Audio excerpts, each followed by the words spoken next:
What's up, guys? Thanks for checking out the channel. My name's Hunter, if you couldn't tell by the channel name down below. Today, I was hoping this video would be quick, but I ended up talking a bunch like I usually do. We're going to be going through some raw files. I've been impressed by the dynamic range I'm able to pull out of a Z5 raw file. And so we're going to talk about that a little bit. I'm going to throw you into Lightroom. We're going to show how I've edited, talk a little bit about how I shoot for some difficult lighting situations.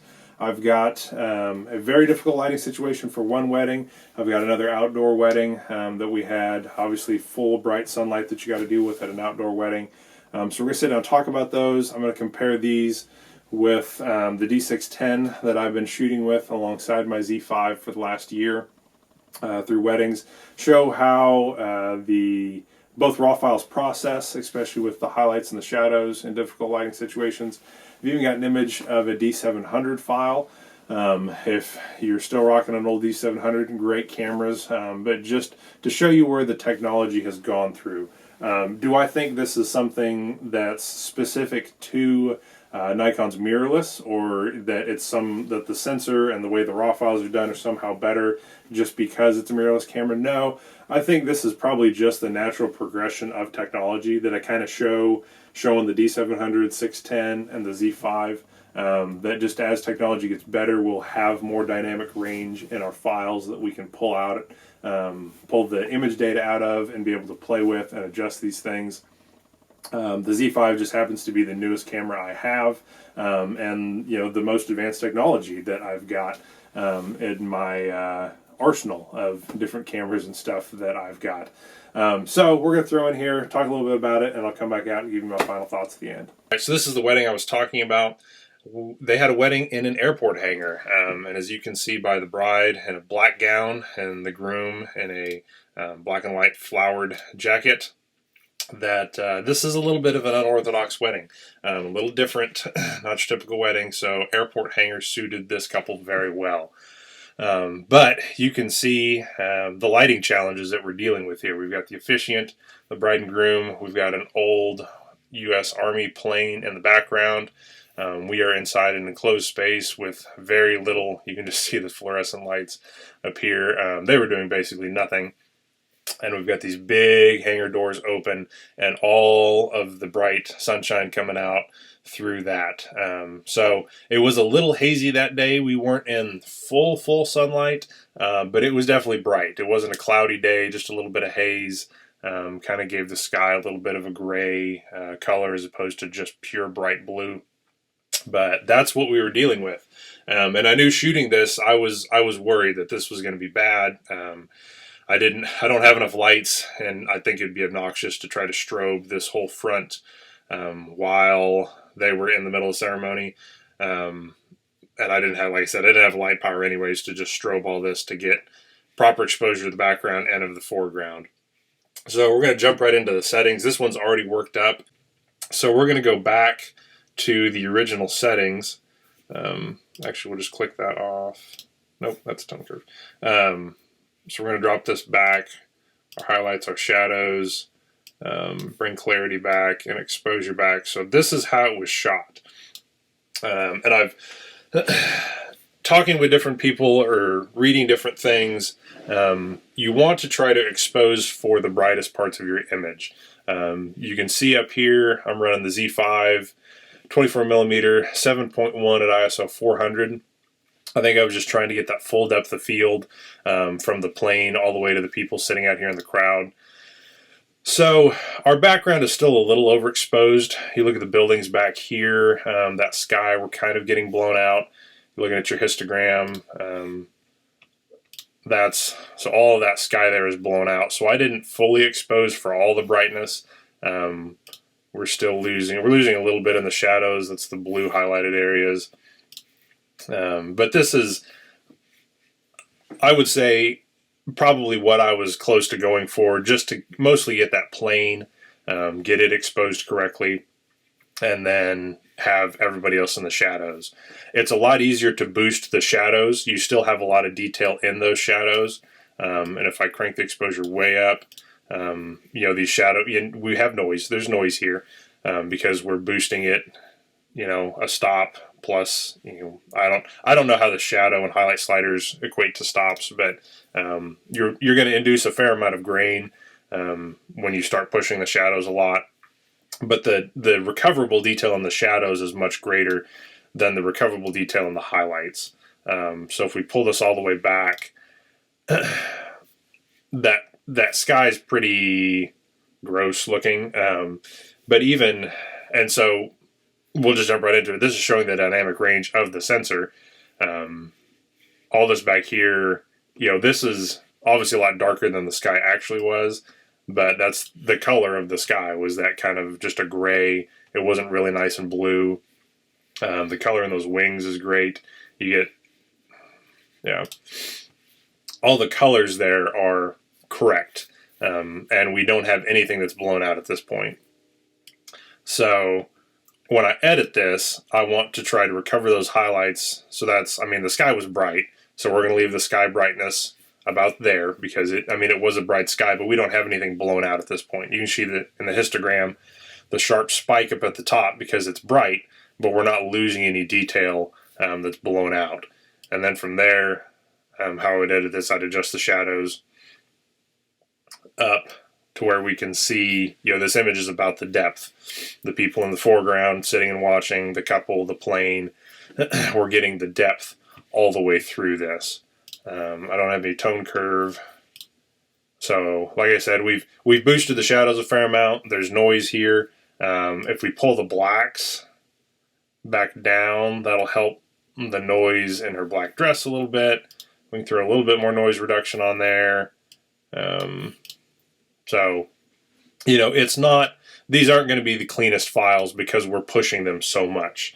I would rather have some noise, and I'd probably pull the noise back a little bit. I'd rather have some noise in there and have a clean image all the way through. I think we put a little bit of clarity on there. I'm going to bring the blacks back a little bit. Pull the shadows down, maybe bump up exposure. See, as we bump up exposure, we're hitting some area. It's not really showing. We're clipping just a little bit. But I would rather have this image a little bit noisy than to have this image. And this is another reason to shoot in RAW, because if I had this JPEG, you're not recovering those shadow details. When I talk about exposing for the highlights and recovering shadow details, this is all in RAW. I'm using NEF files. This is in our RAW format that we're able to have this much leeway. So highlights down, shadows up, exposure up a little bit. Depending on your look, pulling that contrast, it flattens it out. Obviously, we don't have like contrast there. It makes everything a little bit more gray, but you kind of get a little bit more of the scene without maybe having to push it as hard, because it pushes that mid-range up a little bit. So, and this is just the first image. I don't have a lot of images to go through, but this just kind of shows what we were working with. So this is the 610. So we're 400th f4. So this is a little bit, our highlights are still super blown out. But this is what it would have looked like originally. Foreground's a little bit dark. It's a funny image. There's a helicopter flying over in the background, and everybody turned to look at it. But there's not as much leeway to play with this with the D610. I can pull it back some. So usually when you pull highlights really hard, we're going to pull exposure back to really accentuate it. You get this banding. A lot of it's kind of a grayish between your blown out areas and your areas that aren't blown out. And I really haven't, not that I've intentionally shot images to try to bring this banding in with the Z5, but I haven't seen that. I've been able to run that highlight bar pretty hard and pulling it back, and you don't get this banding you get where you've got a blown out area versus an area that you actually have the data for. So you put it back to normal, there's that banding goes away because we're not pushing it as hard with the processing. But I haven't been able to reproduce that with the Z5, whereas every other camera I've used, you start pulling those highlights real hard, you get that weird area in between. It's not as bad up here on the top of the plane. Some of that discoloration could be from the lens too. This is an old 80 to 200 push-pull lens. So some of the green and, you know, it doesn't have all the cool new technology. We'll just put it that way. So those are images from the D610. Let's see what else we got going on here. So we're back at the Z5, 400 f4. So these would be direct comparisons between this image and this image. Let's just look here. So we pull hard on the highlights, pull exposure back. So there is some of that there. There's a little bit of that banding that was in the other one, but we've also got a lot better color on what's going on out there. So these are shot at the same exposure. If I level these out, so the Z5 versus the 610, these were shot at the same exposure, whereas this one, we're going to push the shadows up, pull those highlights back to just, I'm not worried about the color in the sky, because like I said, it was a nice pretty blue sky, but just to get some of that color back on the plane. And we'll even pull our overall a little bit more and bump our shadows up some more. And I'm just really able to control what you're getting out of this. So this is shadows cranked all the way up, 400 ISO. And these guys weren't as dark as the first image. The first image, they were really dark. But that's a pretty manageable noise pattern. For as much as I've pushed those shadows up, I'm pulling the exposure back some. We can put some more black back in her dress. We've got those whites as well. We can pull those whites down. And you know, we don't want, in the effort to get the highlights there, we don't necessarily want everything too dark. We still want, I mean, it was a bright day. You don't want to misrepresent the day by making it dark and gloomy. You want it to be bright. You want it to be airy, because that's what the image was. That's where we were at. Okay, so the next three images I'm going to show you are different ways I worked up an HDR on this plane. Obviously, the couple thought the planes were super cool, so we got some pictures of just the planes themselves. And I thought these were cool. This was a lot of fun because, you know, we got to shoot a wedding and take pictures of these cool planes and stuff. So this is obviously, we're getting later in the afternoon. Sun's just beating down directly into the lens at this, and so this is definitely something where you would need an HDR image, stitch those multiple images, you'll get the highlights, get the lows, get them all together because of the way this image is. And you can see, like, if it were a clear day, the sky should be bright blue. You can really see on the edges how the sky was just kind of hazy. It was pretty windy that day. I think we just had dust blowing up in the air that was making it hazy. So this isn't as full sun as it could be, but this is pretty full sun. Right onto the plane. I'm shooting on the shadow side of the plane because it's, you know, the light's coming in on this side. You can see that wingtip is brighter. You know, that front edge of the wing's brighter, whereas we're in shadows back here. So you'll see this is a JPEG. This was really the first time I'd played with any HDR bracketing type stuff on the Z5. There's an HDR mode. I just used it. I believe it's 3 exposures high, and then your proper exposure, 3 exposures low. So 3 images, or sorry, 3 stops high, your middle, your correct exposure, 3 stops low to get 3 images. And this was the JPEG that the camera created. I bumped it a little bit. So we're going to pull these back. I've already delivered these images, so that's why I'm playing with them a lot. So this is a straight out of the camera HDR JPEG. Is that great? I mean, I think it's pretty good. Yeah, it did a good job. There's no, and this was handheld as well. I didn't have a tripod. I usually don't even bring tripods to photo weddings that I do. So there's no like weird ghosting. You know, maybe some of these rivets are a little off. That's a lot of fine detail work to get all those rivets to line up perfectly. So maybe there's a little issue over here that those 3 images didn't stack completely together. Obviously, the center of our sun is going to be overexposed. You can't expose for that bad boy and get any data out of it, get anything out of the rest of the image. So pretty decent exposure, pretty decent HDR. You know, something I want to deliver for a wedding. Maybe not. You know, this isn't something I'm going to print. Maybe we'll put it this way. It's not something I'm going to print and blow up on my wall, you know, in a 30 by 40 canvas or something. But if, you know, the Z5 is, you know, just travel camera or something you're taking just general pictures with for home use, this looks great on social media. It looks good for, you know, your scrapbook album, whatever. I'm going to jump to the third photo here. This is the HDR I worked up, probably with the same set of images. So obviously this has a lot more color to it. We've boosted vibrance and saturation a little bit. The settings are, you know, for the stacked images together. We pulled the exposure back a little bit to give it more of that late evening look, to where it's not, you know, as bright, full sun. And I'd probably pull the blacks up some to get it to be a little brighter. But it gives some color in the sky, even though this is a lot bluer than the other one. You know, we've still got this dinginess, just the haze in the sky. Most of our rivets are a lot more pointed.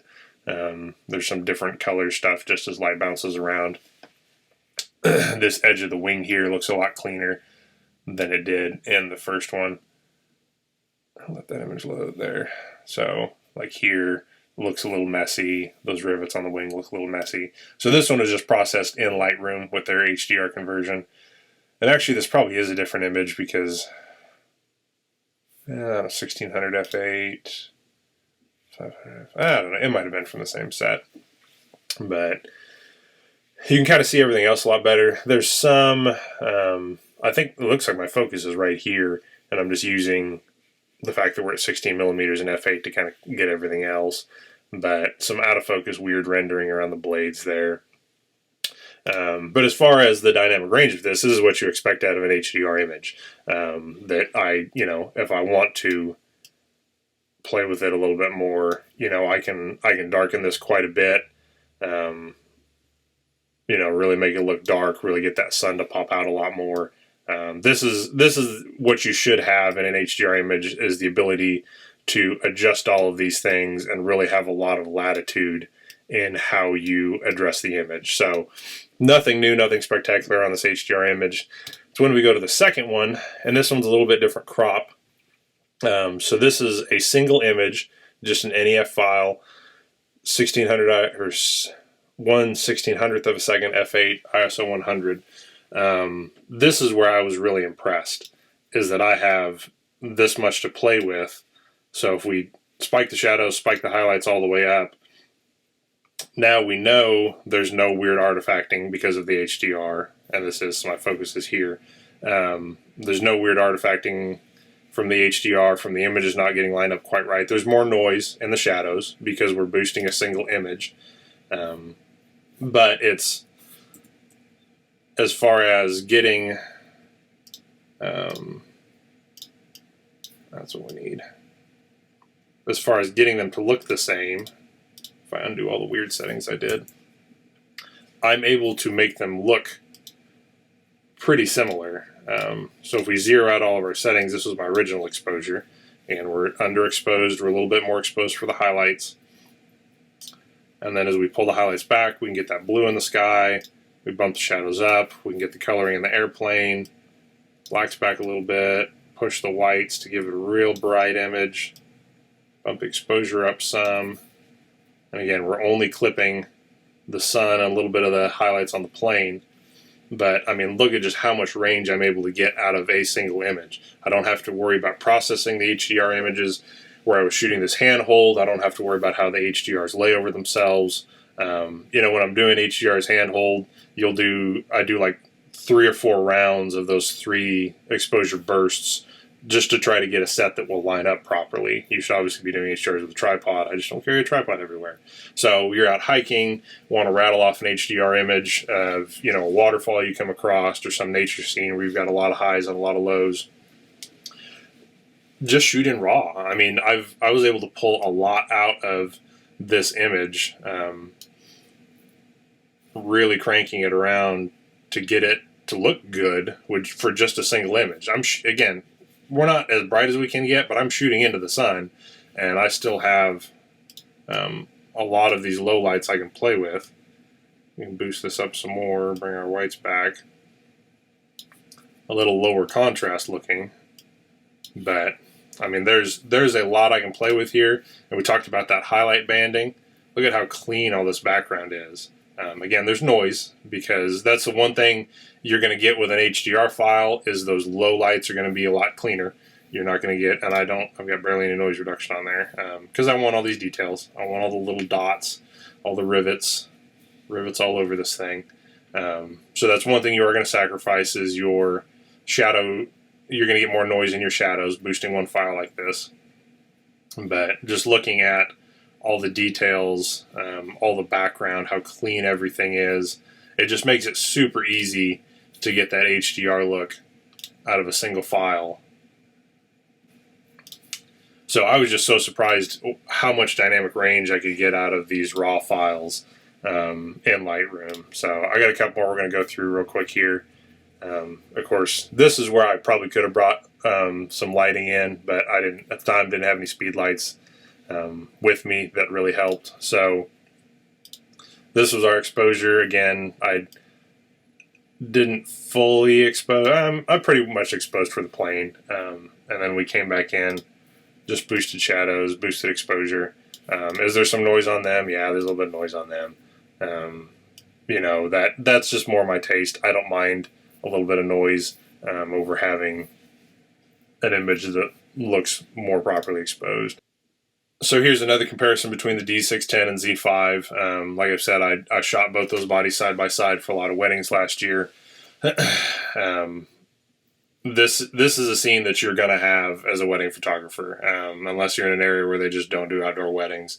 A lot of my weddings are country. They like outdoor weddings, you know, the rustic stuff and sunflowers. Kansas, you know, we're in Kansas. Sunflowers are our state flower. So this is D610, 2,500th of a second, 3.2 ISO 100.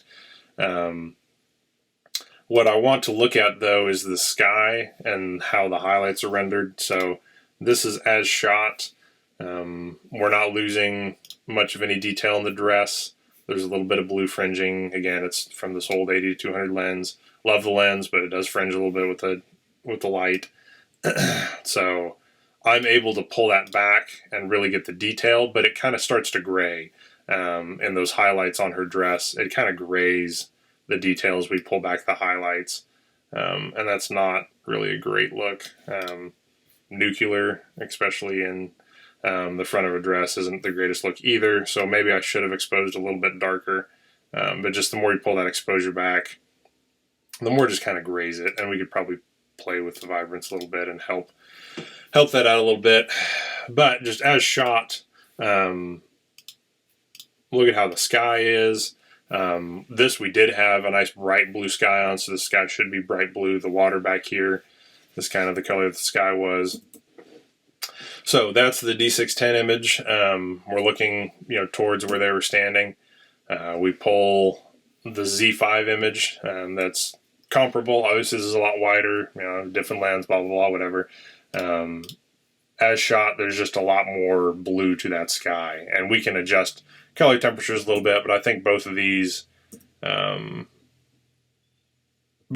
pretty similar as far as, like, you look at the actual whites. The whites are white.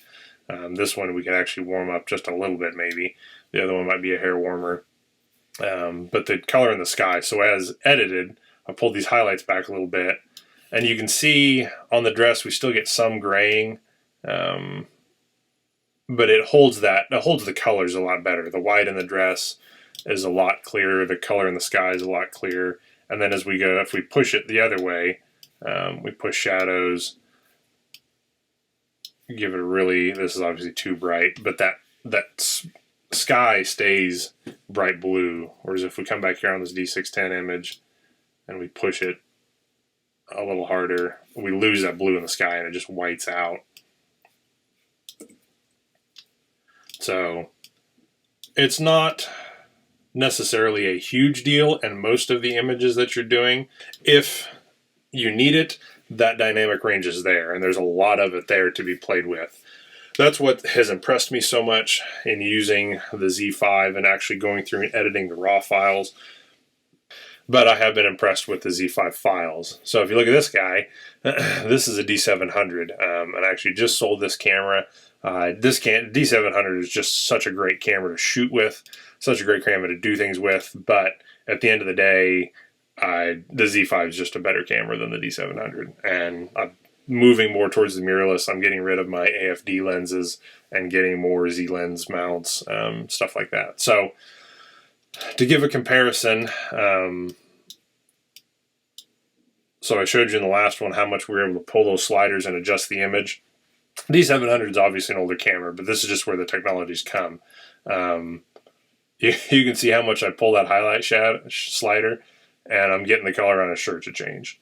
And it's not even, like, it might be a little bluer because it was in the shadows.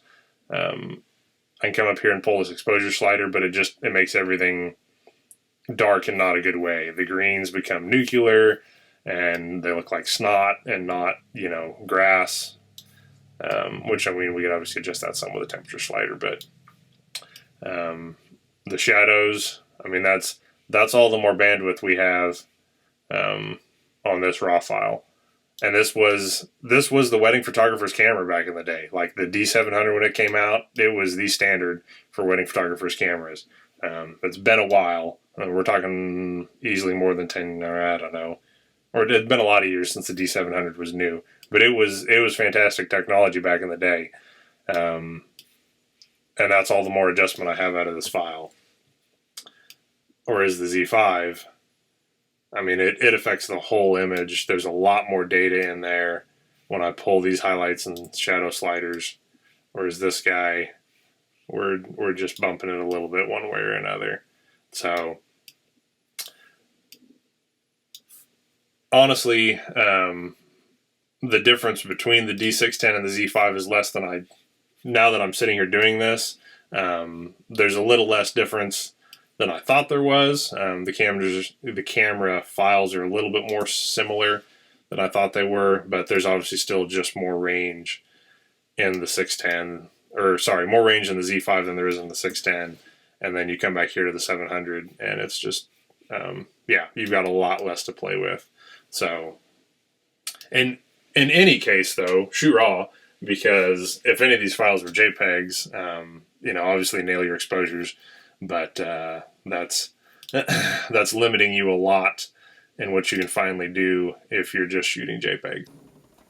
So that's the images as we've gone through there. Again, sorry if you made it into this video. Thank you for listening to me talk so long. I hope you got something good out of this. If you've got experience with other camera systems, with the newer Z series, throw your comments down below. I'm interested to see if the same principles hold true as camera technology advances, that we get more dynamic range in our raw files that we can adjust and play with, either to cover our mistakes or to help out with the really difficult lighting situations we face sometimes, especially as wedding photographers.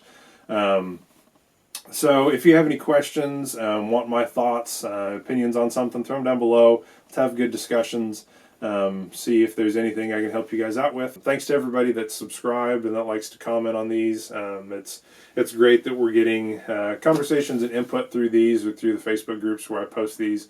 If you have any questions, for sure, let's ask questions, let's talk about it, and see where the conversations go. So, as always, have a great day, guys.